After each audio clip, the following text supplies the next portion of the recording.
मुझे कफन पहना दो, फिर मैदान में चले जाना। मुख्तार को पहले नारिया से इश्क का काफी खमियाजा भुगतना पड़ा है। जाओ, मेरे रास्ते की रुकावट मत बनो।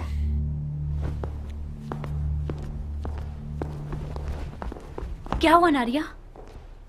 तुम तो कान लगाए हुए खड़ी थी मक्कार। सुन तो लिया, उसने इश्क का खमियाजा उठा लिया है। हाय तुफ है तुम्हारी मैयत पे नारिया। काश मेरा मुर्दा बाप वो ना होता जिस पर रसूल खुदा नाराज थे। गड़े मुर्दे क्यों उखाड़ रही हो नारिया? मुर्दे नहीं उखाड़ रही हूँ जारिया, दिल रो रहा है। मैं समरा इब्ने जुंदब के अलावा किसी की भी बैठी होती तो अपनी नजरों की तेजी से मुख्तार की ज़बान काट देती।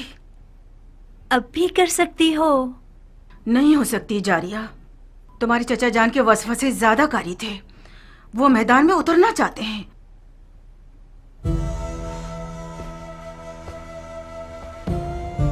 ठीक है जाए, तो मैं भी उसके पांव की जंजीर नहीं बनना चाहती। नहीं, बज़ाहिर शायद तुम्हें भी मुख्तार को जंगी लिबास में देखना बुरा नहीं लगेगा। हाँ क्यों नहीं, मुख्तार जंगी लिबास में दिलकश लगता है बनिस्बत किसानों के लिबास के। जब वो अपनी दाढ़ी छोटी करता है तो और भी मगरूर लगता है। नारिया, तुम क्यों हसद नहीं करती? मुख्तार का जंगी लिबास तुम्हारा दुश्मन है। उस बात से डरो जो तुम्हारा घर उजाड़ सकती है। वाकई? जरा सोचो नारिया, मुख्तार मैदान में जाएगा तो सिर्फ हसन के दुश्मनों का दिल ही नहीं दहल जाएगा, बल्कि अरब की काली आंखों वाली लड़कियों की एक बहुत बड़ी तादाद उस पे मरती है और गश खाती है।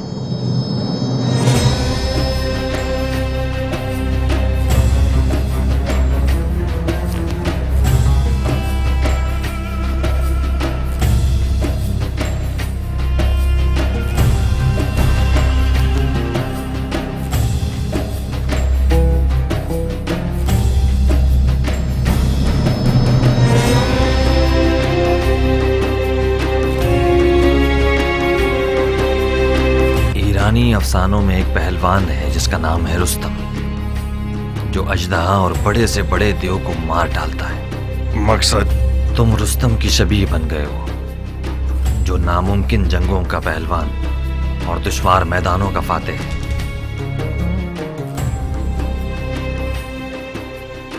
मैं हमेशा अपने ख्यालों के रुस्तम को तुम्हारे जैसा देखता था। कियान, मैं मुख्तार हूं, अपनी ही शबीह हूं। अगर तुम्हारी कहानियों का रुस्तम भी आ जाए तो इन हिजड़ों की जमात के साथ नहीं चल पाएगा। हालात जैसा मैं सोच रहा था उससे ज्यादा नाजुक हैं। वो हाथ जो गोद में सोना रखता है, उसकी मुट्ठी में छुपा हुआ खंजर भी होता है। इस बार मुआविया ने अपनी बेटी को सोने के जहेज के साथ नेज़े पर बुलंद किया है।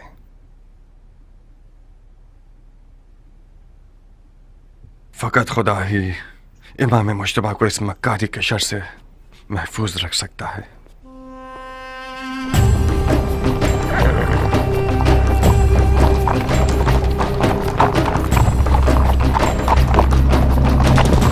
हाकिम बुजुर्ग के हुक्म से हजरत वाली मुख्तार ने लड़ने के लिए कमर कस ली है, ताकि गलती करने वालों और बागियों की गर्दन तोड़ सके। अरब और अजम की लड़ाई मक्कार दुश्मनों की एक चाल है। शिब्र मक्की, तलवार हिंदी और जिन्हें दाऊदी। लश्कर शाम की हैबत के बारे में जितना भी सुना होगा कम है। ऐसे लड़ाकू लोग मैंने आज तक किसी इंसान को उनके जैसे कद्दो कामत का नहीं देखा। कुदरत खुदा की उनकी गर्दनें गोया गाय की गर्दनें, रान देव की, कमर और बाजू गधे के बाजू, आंखें ऐसी खौफनाक जैसे देव की आंखें। जब मेरी नजर उन जिन्नात पे पड़ी तो फौरन मैंने अपना कलमा पढ़ लिया। मैंने इल्तमास की तो समझ गए मैं इराकी हूँ। आपकी आंखें बुरा दिन न देखें। मुझे उल्टा लटका कर इतना मारा, मत पूछें। हम कैसे मान ले कि तुम इराकी हो? कैसे? मेरे लहजे से। हम इराकियों का ऐन गैन शामियों के ऐन गैन से फर्क रखता है। अमान उनके कूजों से, वो कूजे नहीं काली बुलाए। खुदाया मुसलमान न देखे, काफिर न सुने, बहनों में से कोई हामला तो नहीं? शाम के लश्कर के खौफ ने तुम्हारी अकल को जायल कर दिया है। कूजे का आमला औरत से क्या वास्ता? तो ये कि मैं नहीं चाहता कि मुसलमानों में से किसी बच्चे का कातिल बनूं। अगर कोई हामला औरत की सुन ले कि मैंने शामियों के कूजों में क्या देखा, तो डर के मारे उसका बच्चा गिर जाएगा। इन अदाओं से तो तुमने हमारी जान निकाल दी। अब बता भी दो कि तुमने कूजों में क्या देखा? बिच्छू, जंगजू बिच्छू, 1000 बिच्छुओं वाले कूजे ऊंटों पे लाद के लाए हैं और मंजिलीकों के जरिए उन्हें मदान के घरों पे फेंकना चाहते हैं। मैंने अर्ज किया था ना, खुदाया माफ करना, शरई जिम्मेदारी के तौर पर मुसलमानों को इस खतरे से आगाह करना था। खुदाया माफ करना। ये सब फितने सिर्फ और सिर्फ फजूल बकवास है। मुझे तो ये शाम का दज्जाल लगता है। खुदाया हमें शाम के दज्जाल के शर से महफूज रख। इतने सारे बिच्छुओं को कूजों में कैसे डाल सकते हैं? कूजे को बिच्छुओं से भरा है, ना ये कि बिच्छुओं को कूजे से। बेशक ये शामी चेलों में से है। इसके हाथ पांव बांध दो। जी अमीर। उतरो साहब। बिच्छू को ऐसे कैसे बहुत शिकार ही करते हैं कि आसान, ना मारे? बिल्कुल पानी पीने की तरह। मैंने उनकी चाल को अपनी आंखों से देखा है। शामी फौजी एक टिड्डे को लकड़ी पे बांध के लाते हैं और उसे बिच्छू के सुराख के करीब ले जाते हैं। बिच्छू खाने के लालच में बाहर आता है और पकड़ा जाता है। लड़ाका बिच्छुओं को शिकार करने वाले शिकारी और शाम के कटे हुए और छिले हुए जंगजू सिपाही मेरी तरह के तो नहीं थे?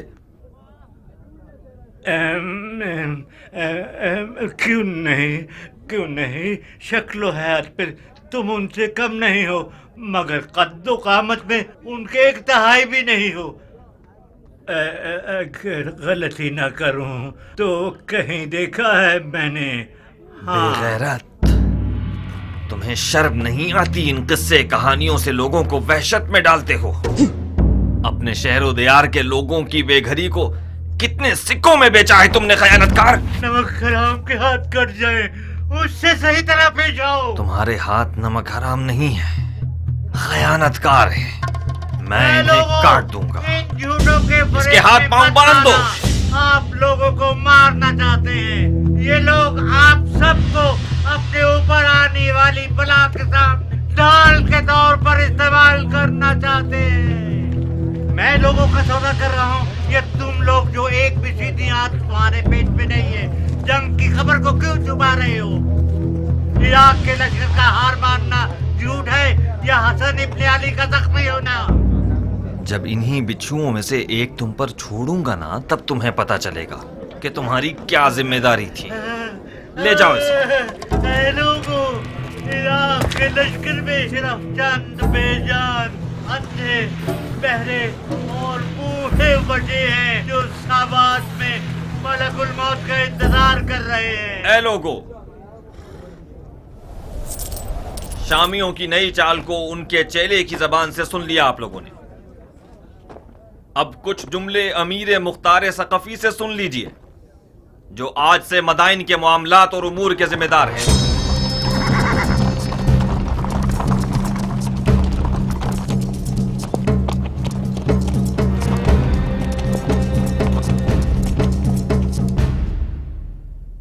मैं गुमान कर रहा था कि मुआविया इराक के जंगजुओं के दिल और ईमान को खरीदने के लिए ऊंटों पर सोने के कूजे भरेगा,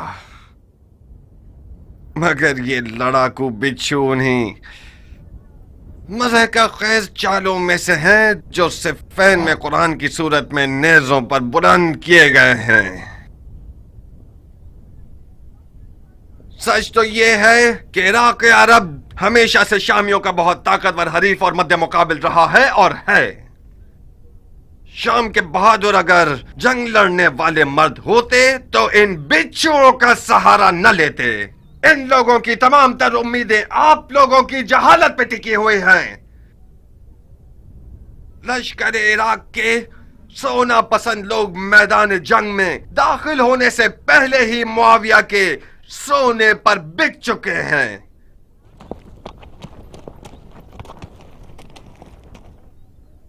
ऐ लोगों, मुश्तबा जख्मी हो गए हैं। मैदान जंग में नहीं और न ही शाम की फौजों के हाथ से, मौला रात की तारीकी में खवारिज की तैगे जफा से मजरूह हुए हैं।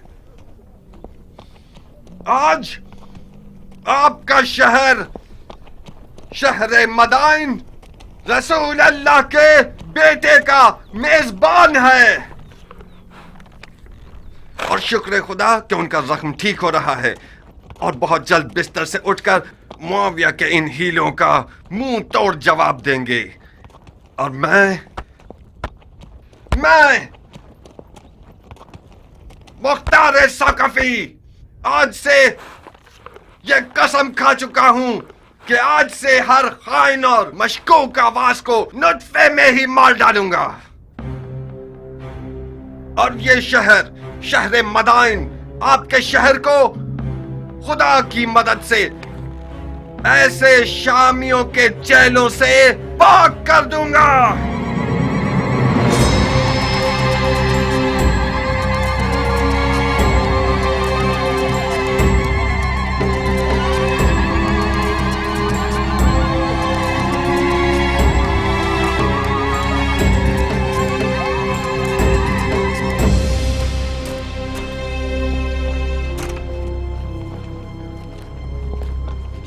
किस गुनाह में मारा गया?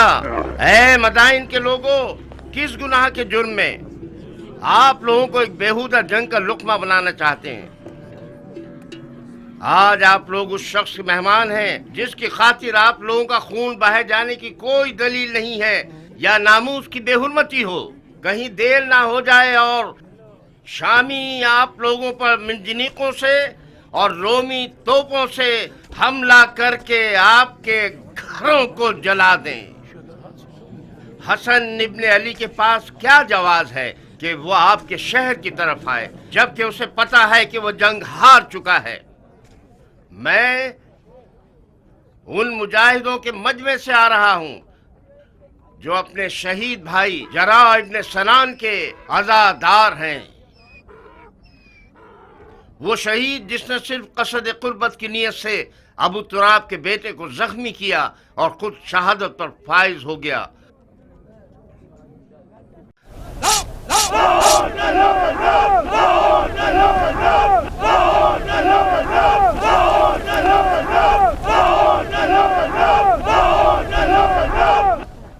भाइयों, शरीयत मोहम्मदी में कहाँ ये लिखा है कि ईरान और रोम जैसी हुकूमतें विरासतों की जद में रहें? मुआविया अपने कबूतरबाज और बंदर से खेलने वाले बेटे के लिए हाथ पांव मार रहा है और अली के बेटे रसूल की रिश्तेदारी का गलत फायदा उठा रहे हैं। खूब बोलना आ गया है तुम्हें आरज़म। खाली मैदान में रिजस पढ़ना कोई बड़ी बात नहीं है। तुम खारजियों पे लानत हो कि अरब के लिए बायस दंगवार हो। तुम लोग जो आज माविया को काफिर समझते हो, कल सिफ्तैन में उनके मुसलमान होने पर क्यों गवाही दे रहे थे और क्यों उसके हाथों पे बैच कर ली? सुन रहे हो भाइयों, हम पर तोहमत लगा रहे हैं कि हम दीन से खारिज हो गए हैं, जबकि शरीयत मोहम्मदी पर वफादार तरीन उम्मत हम हैं। हमारा कल और आज का नारा एक ही है, न मुआविया, न अली और न उनके बेटे। जब तक ये लोग हुक्मरान रहेंगे, भाई भाई की जंग बपा रहेगी और मुसलमानों के जिस्म के टुकड़े खाक पर गिरे होंगे और मुस्लिमीन के दरमियान फितना रहेगा। खुदा की कसम, जब तक ये सारे फितने बाकी हैं, जिहाद से बढ़कर कोई फजीलत नहीं। अल्लाह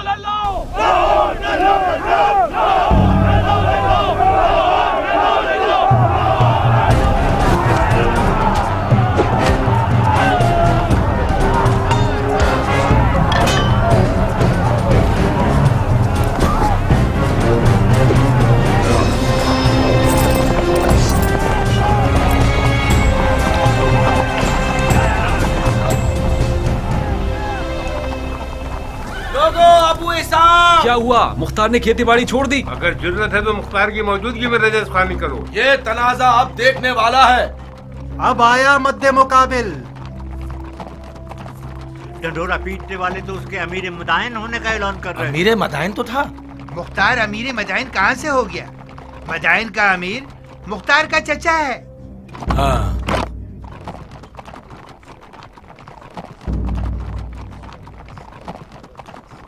अजीब बात है कि चमगादड़ दिन के उजाले में मैदान में निकल आए। जहाँ तक मैं जानता हूँ चमगादड़ रोशनी से डरता है और रात की तारीकी में शिकार के पीछे भागता है। तुम तो गैर जानिबदार थे और इस भाई भाई की जंग के खिलाफ थे अबू इसहाक। इसका मतलब है तुम्हें भी फरेफ्ता कर लिया है उन लोगों ने। तुमने किस लालच में अपने दीन को दुनिया के बदले बेच दिया मुख्तार? बादशाही इराक के बदले? कैसे? जानते हो क्यों मैं बकौल तुम्हारे इस भाई भाई की जंग में किसी की हिमायत नहीं कर रहा था? इसकी दलील इस अदालत पर गुस्सा है जो तुम जैसे हैवानों को भौंकने और पंजा मारने का मौका देती है, और तुम लोग अवाम के दरमियान अपने जाहिलाना अफकार को चिल्ला चिल्ला कर फैलाते हो। खवारिज मेरी नजर में काफिर हर्बी हैं जिनका खून बहाना हलाल है, चाहे वो तलवार खींचे या न खींचे। फकत इस बार तुम लोगों के खून से गुजर रहा हूँ। हुक्म काज़मीन अल-गैज़ व आफ़ीन अनिन नास की इताअत करते हो। अब तुम लोग दफा हो जाओ और मेरी नजरों से दूर हो जाओ। एक और बार तुम लोगों को मैंने देख लिया, तुम्हारी माँ को तुम्हारे गम में रुला दूंगा।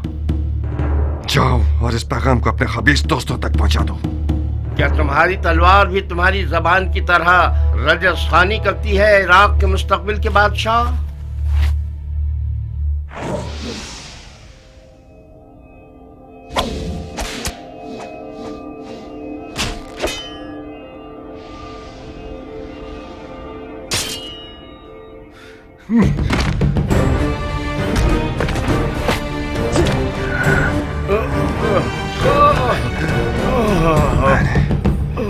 आज तक अपनी तलवार से कुत्ते को नहीं मारा। ज्ञान, इस शैतान की फौज को कोई मौका मत देना। इस गिरोह की रिहाई रैयत पर एक जफा है। इन सबको महल का कैद खाने में ले जाओ। जी अमीर।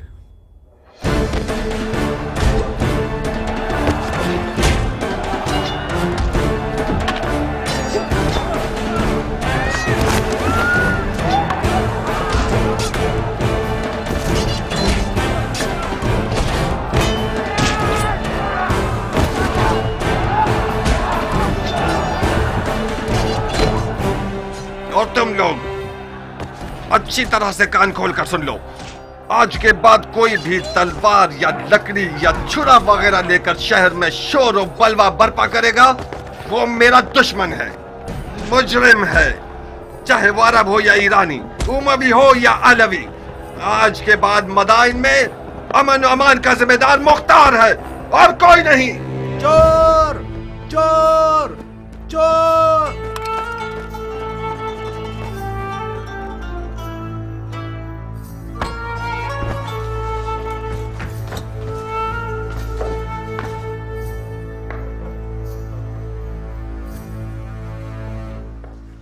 क्यों चेहरे पर 12 बजे हुए हैं मेरी जान? हुआ क्या है? मुख्तार मैदान में उतर आया है, तुमने नहीं सुना क्या? क्यों नहीं? मदाइन में आग लग गई और मुख्तार ने पानी की तरह उसको बुझा दिया। क्या नक्शा खींचा है उसने? किसी को भी मुंह खोलने की जरूरत नहीं है।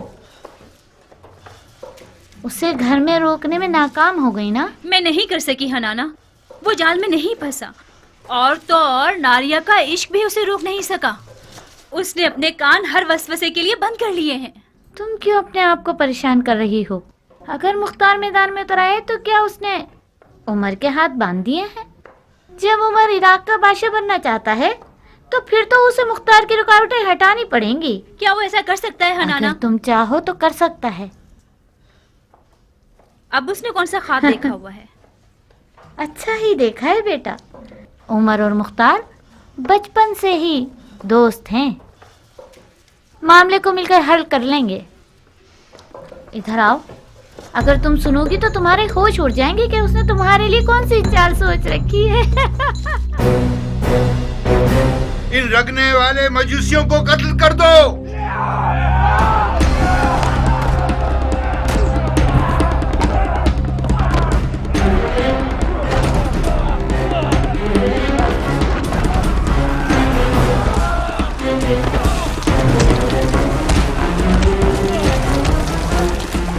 चलो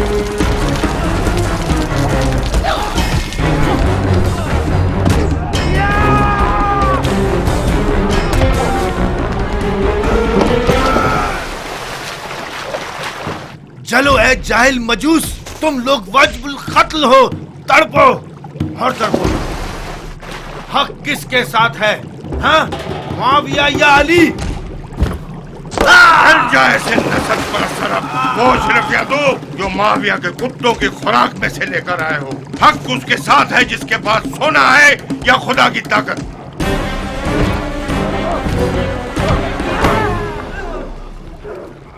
मार चुके? खुदा की पनाह, ये इंसान का सर है या गधे का सर? ये सींग तुम्हारे सर पर क्या कर रहे हैं? ए खर, तूने गड़ा खोदा, उसी में तू गिरेगा। बेशक तू गिरेगा। ए खर, तूने जो किया है सो भुगतना तो पड़ेगा। पिट पिट के मरेगा।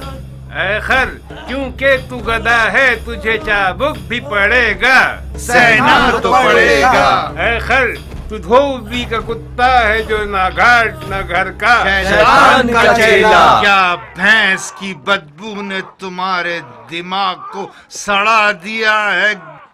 क्या तुम समझते हो कि अली के बेटे के बैतुल माल से कुछ भेड़ों का रेवड़ तुम्हें मिल जाएगा? मेरे खिलाफ भेड़िए जमा कर रहे हो सारे जहां में फिर के। हाँ, आओ आगे बढ़ो ताकि तुम्हारे इस नामुकम्मल। क्या तुम्हारा बवासीर दोबारा निकल आया है या कीड़ा काट काट कर तंग कर रहा है? अपनी किस बीमारी की तकलीफ पर उछल रहे हो मोटे सांड? तुम्हें इससे क्या क्या मैं भेड़िए जमा कर रहा हूँ? किस हक की बिना पर मेरे घर में मुझ पर हुक्म चला रहे हो मनहूस? मारू क्या? गधे के बच्चे, अकल के अंधे। शाम का लश्कर मदाइन के दरवाजे के बाहर खेमे लगाकर बैठा हुआ है। अगर माविया को मदाइन में अली के बेटे के हामियों का पता चल जाए, वो हमारे बड़े और छोटे पर रहम नहीं करेगा। टिड्डा खाने वाले अरब, तुम्हारा दिल मदाइन और मदाइन वालों के लिए फिक्रमंद नहीं, बल्कि सबको पता है कि खजरमी अरब माविया के चेले हैं। तुम लोग डर रहे हो कि कहीं माविया तुम्हारी रोटी रिश्वत न बंद कर दे। अहमद गंजे, माविया इतना सखी है कि अगर गधे को भी अस्तबल में बांधता है तो उसकी आगे अशरफियां डाल देता है। तुम जो अली के बेटे की मोहब्बत का चर्चा करते हो, वो तुम्हें कौन से फूलों का हार बना देगा, गधे कहीं के। अली के बेटे की अदालत के लिए यही बस है कि वो अरब और अजम को एक निगाह से देखते हैं। हम उनकी सदा पर जान देने को तैयार हैं। बखुदा यही वजह काफी है कि हम अली के बेटे के खून के प्यासे। तुम लोग बहुत बड़े बेवकूफ हो। इस आरज़ू को तुम लोग कब्र में ले जाओगे कि अरब और अजम एक हों। माविया के गधे, मारो।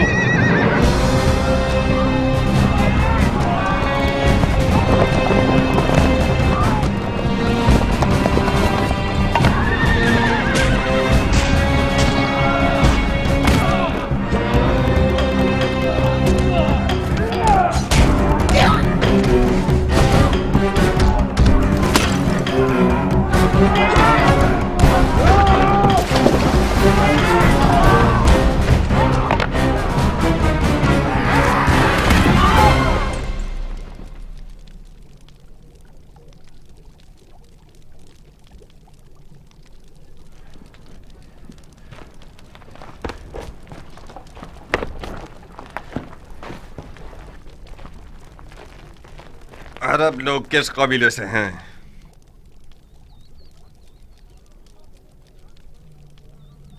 तुम्हारी जबानें किसी जानवर का लुक्मा बन गई हैं? मैं तुम सबकी जबानों को काट दूंगा ताकि सारी जिंदगी अपना तारुफ न करवा सको। तुम हमें सूली पर चढ़ाना चाहते हो तो चढ़ा दो। हमारी कौम कबीले से तुम्हारा क्या वास्ता? तुम्हें सूली नहीं चाहिए, बुढ़े कोड़े चाहिए तुम्हें। फितनागर, शर और शरारत तुम्हारी निगाहों में कीड़े की तरह रींग रहा है। सरकार, ये लोग हजरमी अरबों में से हैं।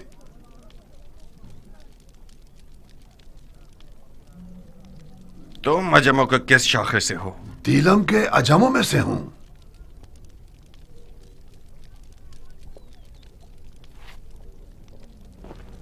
खुज़रम अरब और दिलमी अजम का तनाज़ा, इसका मतलब है जंग, उमवी और अलवी की जंग। मगर यहां पर क्यों? मदाइन में, रंगने वालों के बाजार में क्यों?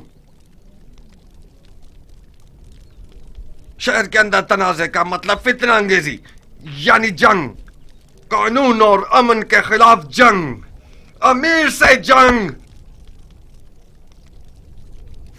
आज इस शहर का अमीर मैं हूं। लड़ने के लिए मर जाता हूं मैं।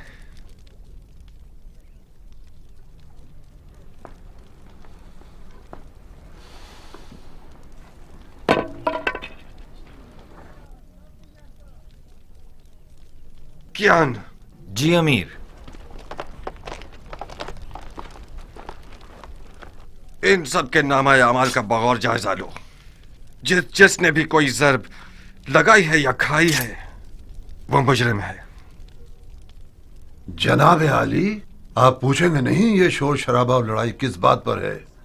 ये सब काजी का काम है, न कि अमीर का काम। दिमाग ठिकाने आया? यही थी वो अदालत जिसके लिए तुम खुद को टुकड़े टुकड़े करना चाहते थे। अफसोस है मुख्तार, मैं सोच रहा था कि एक अरब मर्द दिलावर मैदान में उतरा है ताकि शिया ख्वार और कमजोर ना हो। क्या तुम्हें यह तवक्को थी कि मैं इस खुद फरोश और मरीज हजरमी शेख के सामने गूंगा रहता? अली के बेटे की हिमायत के जुर्म में मुझ पर कुल्हाड़ी उठाई थी, तो क्या मुझे अपनी गर्दन कटवा लेनी चाहिए थी?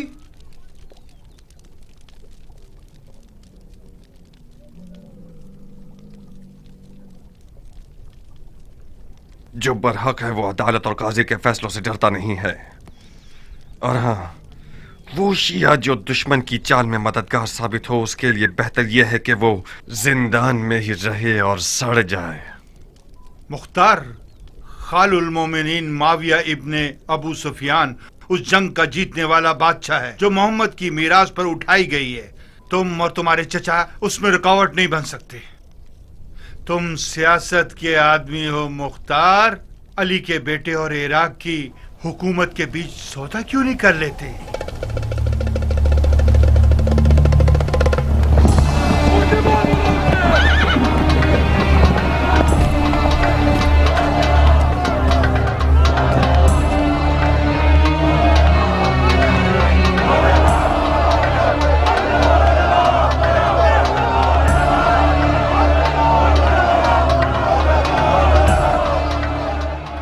इन्हें जिंदान क्यों नहीं ले गए? हमने चाहा कि इन लोगों का तमाशा देखें। इससे क्या होगा? इन लोगों की गिरफ्तारी उन लोगों के लिए इबरत है जो अब तक आजाद है। लोगों की आबरू से खेलते हो?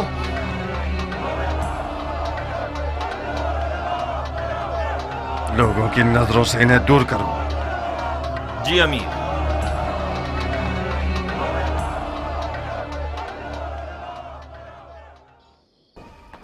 आप लोगों की तवज्जो चाहता हूं भाइयों।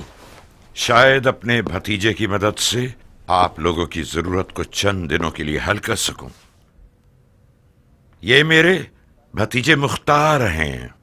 अस्सलाम वालेकुम ए मुख्तार। वालेकुम अस्सलाम। बैठिए। अस्सलाम वालेकुम।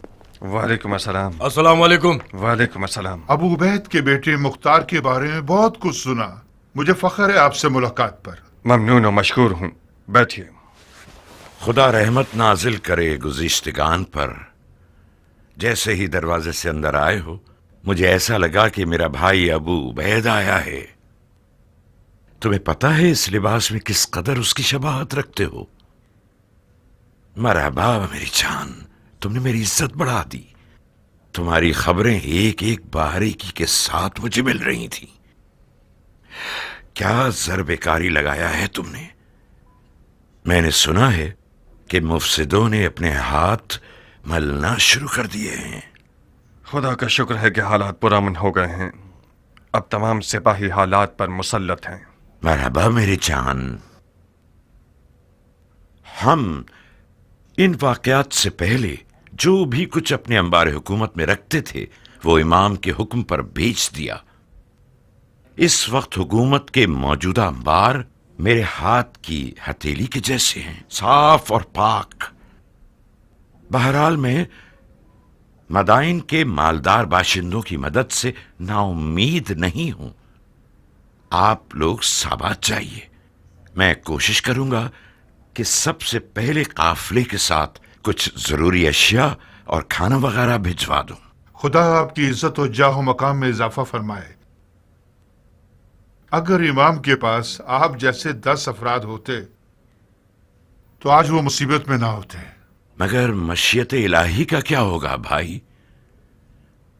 शायद इस मुसीबत में वो रहमत छुपी हुई हो जिससे हम बेखबर रहें। आज मिसाल इमाम मुज्तबा रसूल खुदा की कल की हिकायत की जैसी है जो उहुद में हुई। उहुद की शिकस्त की एक बरकत यह थी कि उसके बाद मुसलमान बेदार हो गए। बिल्कुल सही। चलने की इजाजत देंगे?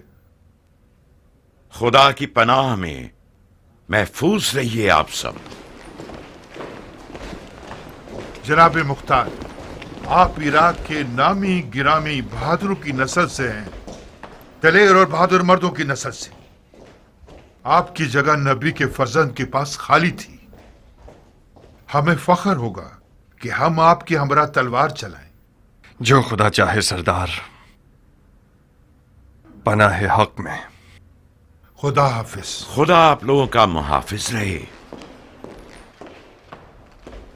सुना तुमने चचा की जान, तुम बहादुर पहलवानों की नस्ल से हो। देख रहे हो तुम और तुम्हारा बाप लोगों की नजर में क्या मकाम रखते हैं। इस मकाम मंजिलत को बचाना एक मुश्किल काम है। मैं कहता हूं कि इमाम की लश्करगाह साबात का एक चक्कर लगा लो। लश्कर इराक अपनी रूह खो चुका है। मुझे यकीन है कि वो लोग तुम्हें देखकर एक नई जान पकड़ लेंगे। बेशक आप सियासत में माहिर हैं चचा जान। आपने मुझसे कहा कि मदाइन के मामलात और इमाम की जान की देखभाल में आपकी मदद करूं। मैंने भी दिलो जान से कबूल कर लिया। मैं आपकी अमीरी और सिपहसालारी के बारे में जिस दिन तक इमाम मदाइन में है किसी भी मदद से गुरेज नहीं करूंगा, मगर उस जंग में जिसका अंजाम शिकस्त और रुसवाई है उसमें दाखिल नहीं होऊंगा।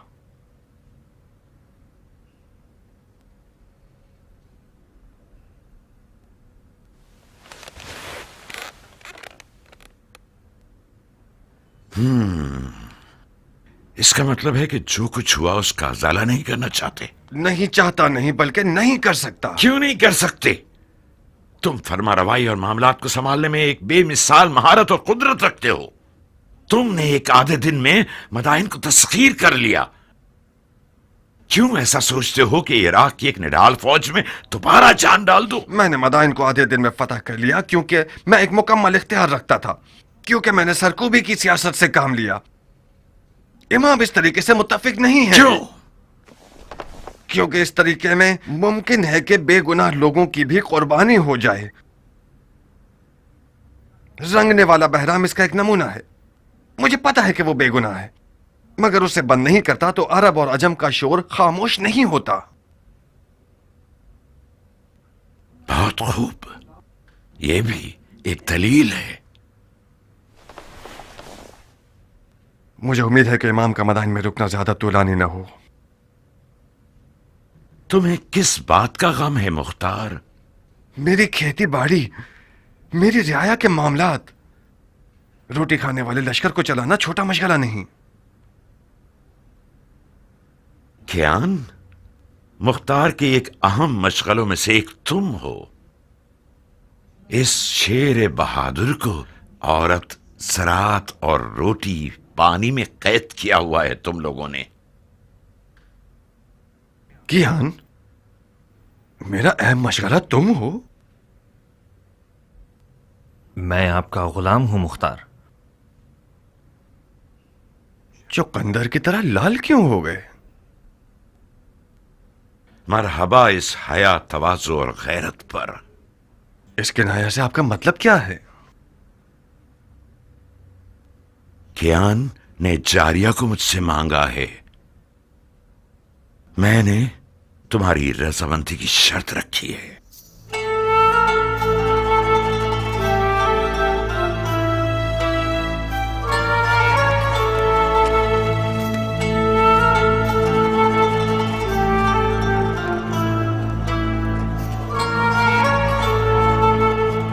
क्या तुम नाराज हो गए हो अबू इसहाक? हमारी दोस्ती के बारे में सोच रहा था। कुछ गलत तो नहीं सोचा ना?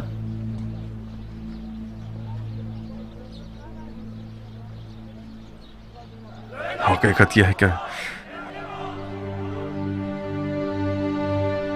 मेरा रियाकारी न करने वाला दोस्त मेरी बहन के रिश्ते की खातिर मेरे इर्द गिर्द घूम रहा है। एक अजीब सा एहसास है कियान, जारिया मेरी सगी बहन है और मेरे घर में बड़ी हुई है। ठीक है कि मैंने उसे बाप की तरह पाला है, मगर मान लो कि मैं उस पर मुकम्मल इख्तियार नहीं रखता। तुम्हारा हमसे मिल जाना भी मेरे लिए एक अच्छा एहसास है, मगर इन सब बातों के साथ मुझे कुछ नहीं कहना। आज रात मेरे घर आओ और अपने वक्त को देख लो। मेरी रजामंदी तो सिर्फ आधा मसला है।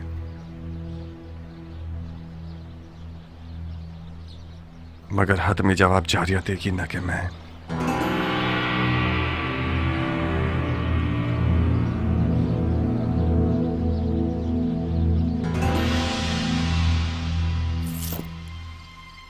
अरब की अजम से कैसी रिश्तेदारी?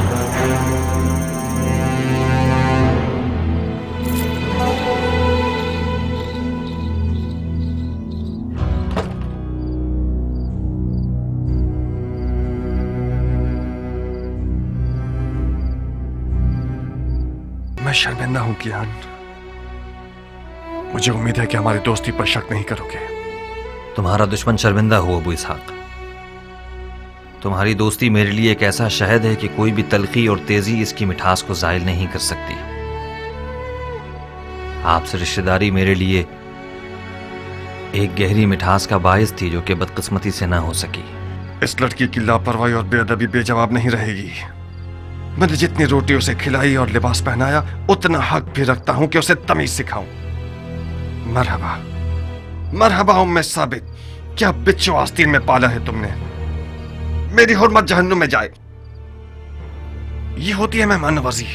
तुम कूजू को मेरे सर पर क्यों तोड़ रहे हो मुख्तार? जनाब कियान, मुख्तार ने आपकी मर्जी के बारे में मुझे कुछ नहीं बताया था। मैं समझ रही थी कि हमेशा की तरह अपने दोस्त को देखने के लिए आए हैं आप। अगर मुझे पता होता कि आप क्यों आ रहे हैं तो मैं जारिया को समझा देती कि कम से कम बदतमीजी ना करे। मैं भी शर्मिंदा हूँ। कोई बात नहीं। बदतमीज गुस्ताख कहीं की। नहीं अबू इसहाक नहीं, तुम्हें कियान की जान की कसम। वो अभी जवान और मगरूर है। बखुदा उसके गुरूर ने ही उसके इश्क की आग मेरे दिल में जलाई। मैं गुजारिश करता हूँ कि आप सब्र करें। तुम दखल मत दो कियान। उस लड़की ने मेरे गुरूर और शराफत को पामाल किया है। मैं हाथ जोड़ता हूँ बानो, आप ही कुछ कीजिए। जारिया मेरी बेटी की तरह है। मैंने उसे माँ का साया दिया है। चंद ताजियानों की जलन उस मर्द के पास रहने से बेहतर है जो कि हमारी जिन्स में से नहीं है। अहानत का इरादा नहीं है मेरा। तुम्हें खुद इन चीजों के बारे में सोचना चाहिए था।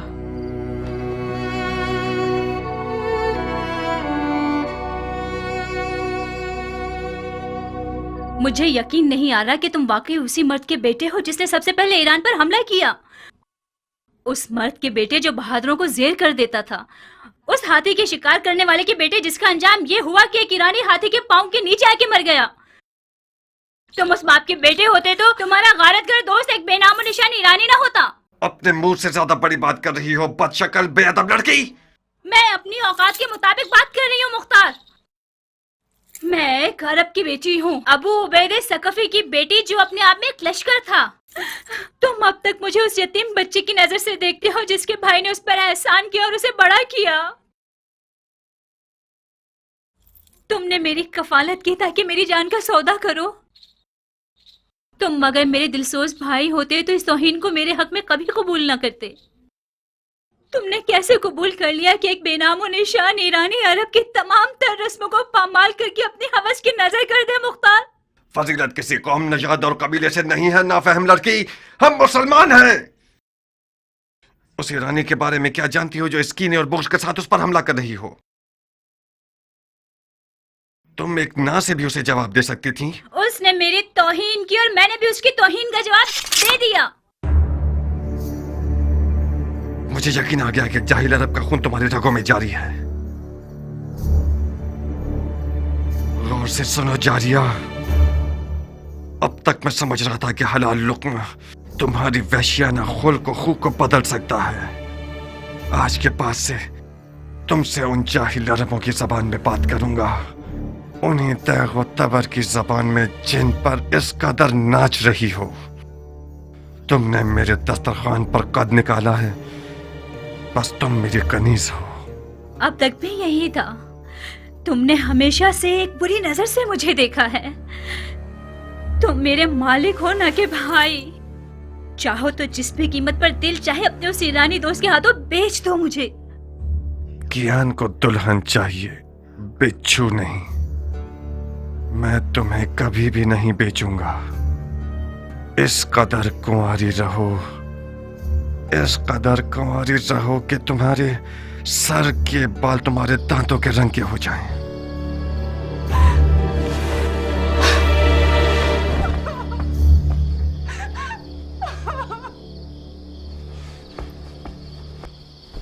शाबाश, शाबाश है जो तुमने इसे तमीज सिखाई है। मैंने उसका साथ नहीं दिया मुख्तार। जारिया एक तन्हा लड़की है। आज उन लड़कियों की खुशनसीबी के बारे में बात कर रही थी जो जिंदा दफना दी गई हैं। वो तमन्ना कर रही थी कि काश वो लड़का पैदा हुई होती। मुझे डर है कि वो पागल ना हो जाए। एक वहमे इश्क की दीवानी हो गई है। अगर तुम्हारा दिल उसके लिए जलता तो तुम उसके लिए एक अच्छी माँ साबित होती। तुम तो नाइंसाफ नहीं थे मुख्तार। उसे अपने शौहर के इंतखाब का हक दे दो। इंतखाब करे मगर पिसरे सादे अभी वकास को नहीं। मेरे लिए ये नंगवार का बायस है कि मेरा बहनोई उम्र साद हो। नारिया, अगर मेरे गुरूर को जख्मी किया तो अपने इश्क का सर कलम कर दूंगा।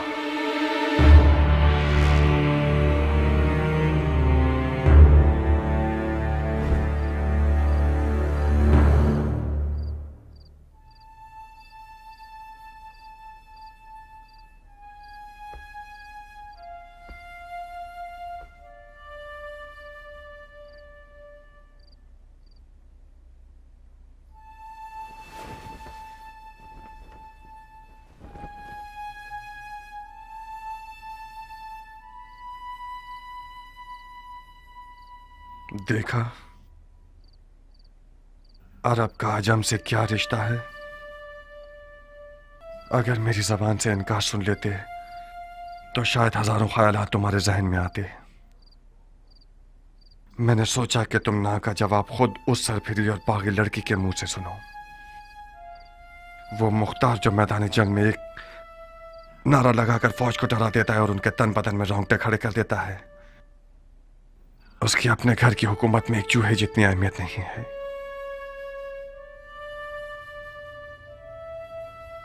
दर्दनाक बात तो यह है कि मुख्तार एक अली का शिया उस लड़की पर आशिक हो गया जिसके बाप को रसूल खुदा ने लानत की है। उस इश्क की रुसवाई मेरी 7 पुश्तों के लिए काफी है। नहीं कियान, तुम नहीं। तुम अली के मुखलिस शिया होते हुए ऐसा शरीक हयात चाहते हो जो मलामत की हकदार है।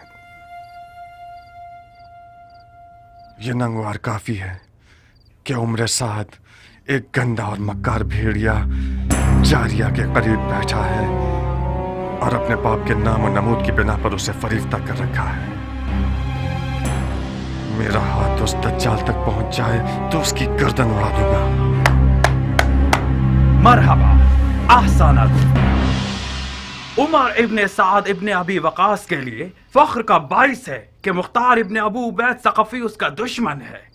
मुख्तार बुजुर्ग को गुस्सा दिलाकर बहुत गुरूर का एहसास कर रहा हूँ। आज की रात इस घर में क्या हो रहा है? किस घटिया इंसान की चाल है ये? तुम मेरी आबरू और शराफत से खेलने के लिए आए हो हरामजादे। ज्यादा मत चिल्लाओ मर्दे मोमिन, खुदा न खास्ता तुम्हें कुछ ना हो जाए। ये कोई मैदान जंग नहीं जहां तुम तलवार खींच रहे हो। गलाफ में रखो इसे। मैं मेहमान बनकर आया हूँ। उस मेहमान पर तलवार खींचना जो निहत्ता हो, ये कोई जवामर्दी नहीं है। जिस निजासत ने इस घर को नापाक किया है सिर्फ खून से पाक हो सकती है। आज की रात ये घर हम दोनों में से एक का घर है। मैं ये नहीं चाहता कि लोगों में ये बात फैल जाए कि उम्र साद अपना दिफा भी नहीं कर सकता था और मुख्तार ने उसकी जान ले ली। मैं तुम्हें मौका देता हूँ कि जो खंजर कमर पर बांधा हुआ है उससे अपना दिफा करो। इसका मतलब है मैंने तुम्हारे बारे में जो फहम फरासत का सुना तो वो मुबालगा था। ज़रबी, जाओ मुख्तार के चचा को खबर दो जल्दी। जी बानो। मेरा जुल्म मालूम करने के बाद मुझे मारना नहीं चाहोगे? तुम्हारे जुर्म को तुम्हारी कब्र पर लिख दूंगा। अपना दिफा करो। मैं जारिया का हाथ मांगने आया हूँ, जंग करने नहीं। जारिया तक पहुंचने के लिए तुम्हें मेरी लाश से गुजरना होगा। मैं तुम्हें नहीं मारूंगा क्योंकि मैं जारिया के आंसू नहीं देखना चाहता। नारिया, मैं तुम्हारे आगे हाथ जोड़ती हूँ, सिर्फ तुम मुख्तार को ठंडा कर सकती हो। मैं डर रही हूँ जारिया, वो आज रात बहुत जख्म खा चुका है।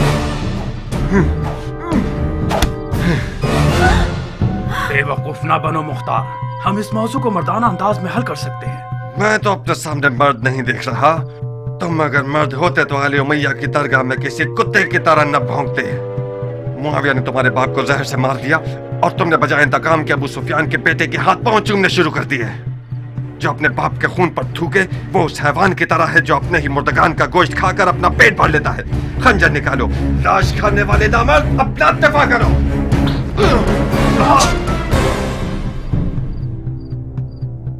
याद रखना, तुमने खुद कहा था। मैं आज रात खैर के इरादे से इस घर में आया था। अफसोस है कि मेरे हिस्से में शर आया। खूब ज़रब लगाते हो मुख्तार, मगर मैं भी जंगजू आदमी हूं।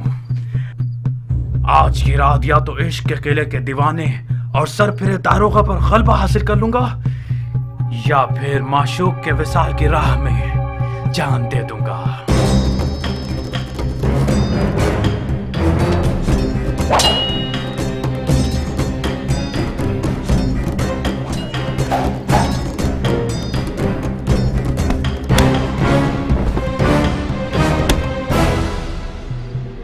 नारिया, इससे पहले कि वो अपने इश्क को मार दे कुछ करो। इस जंग का अंजाम सोखा लिबास है जो हम दोनों में से कोई एक पहनेगा। मेरे भी हाथ पांव फूल रहे हैं जारिया। अब तक मुख्तार को मैंने इस हाल में नहीं देखा था। तेरा पांव टूट जाए ज़रबी। कहाँ चले गए? फकत सईद ही इस जंग की आग को बुझा सकते हैं।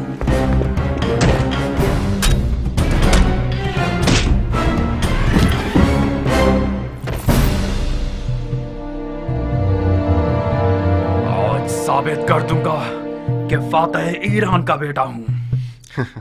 ईरान के फातेह सरदार के बेटे, अगर जरा बराबर भी कोई इज्जत तेरे लिए बची है तो वो तेरे बाप की तरफ से मीरास है।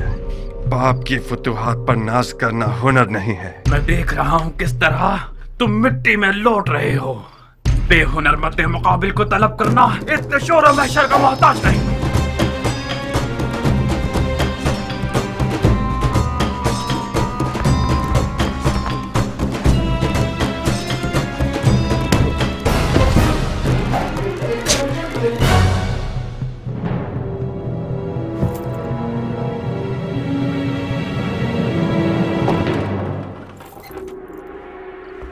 रुक जाओ चचा की जान।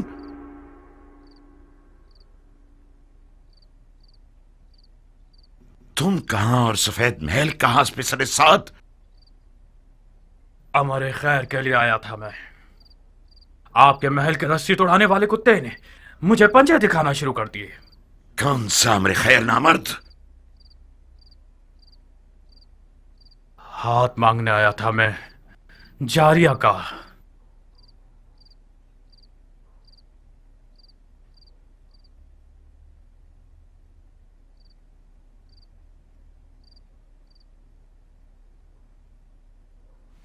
जो खुद गधा होता है वो दूसरों को भी अपनी तरह गधा समझता है। हाथ मांगे जाने के भी कुछ रस्म मरासिम होते हैं।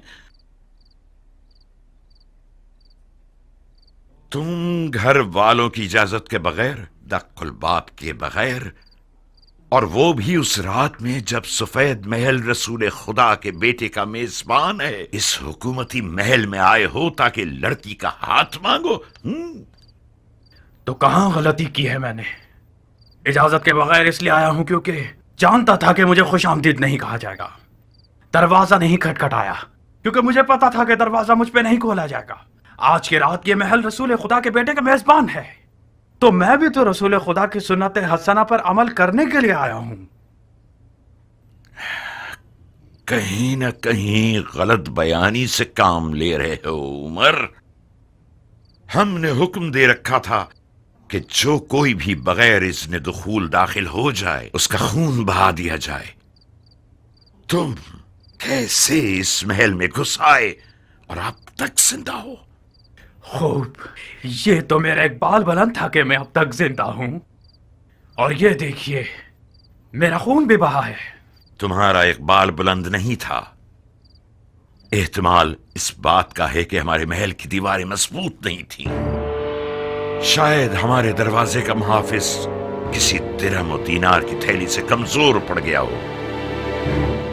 जल्द पता चल जाएगा कि रिश्ता मांगने के बहाने के पीछे कौन सी गलत नियत छुपी हुई थी। डाल दो इसे कैदखाने में।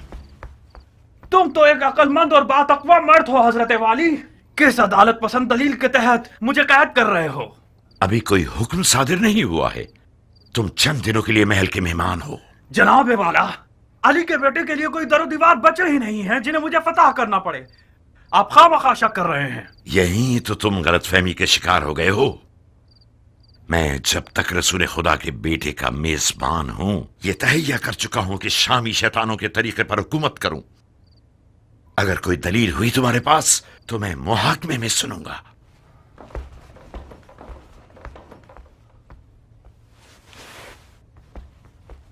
उस बिच्छू को मेरे हवाले कर दें चाचा जान। मैं वादा करता हूं कि उसकी जबान खुलवा दूंगा। एक शर्त पर मुख्तार, वादा करो कि उसे मारोगे नहीं।